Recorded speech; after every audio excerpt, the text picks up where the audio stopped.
Il-kapaċità installata fil-proġett tal-wind farms fuq il-baħar se tkun ta' 300 megawatt li huwa darba u nofs tal-qawwa provduta mill-interconnector illum il-ġurnata. Dan intqal mill-inġinier Chris Piteri mill-entità Interconnect Malta waqt li kienet jieħu sehem fil-bulettin prinċipali tal-aħbarijiet ta' wan it-tlieta filgħaxija u kienet jintervjeni brabta mal-aħbar li ħarġet minn mistoqsija parlamentari 2 dwar kif il-proċess sa twettiq tal-proġett baqa' dej b'mod kontinwu fl-aħħar xhur. Fejn dal-proġett jekk ikollna nqabblu ħajkun qed jissupplixxi terz tal-enerġija li nikkonsmaw bħalissa.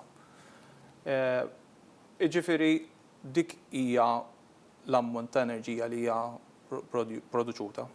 Waqt li spjega li l-produzzjoni tal-enerġija mir-riħ fuq il-baħar hija aktar komplessa, Spiteri qal kif hemm sfidi loġistiċi bħal trasport u installazzjoni f'ambjenti li jistgħu jkunu diffiċli anke meta wieħed iqis li d-daqs ta' kull turbine blade hija ta' madwar 120 metru u l-istrutturi finali jistgħu ilaħqu ma' 300 metru id-daqs tat-Torri Eiffel.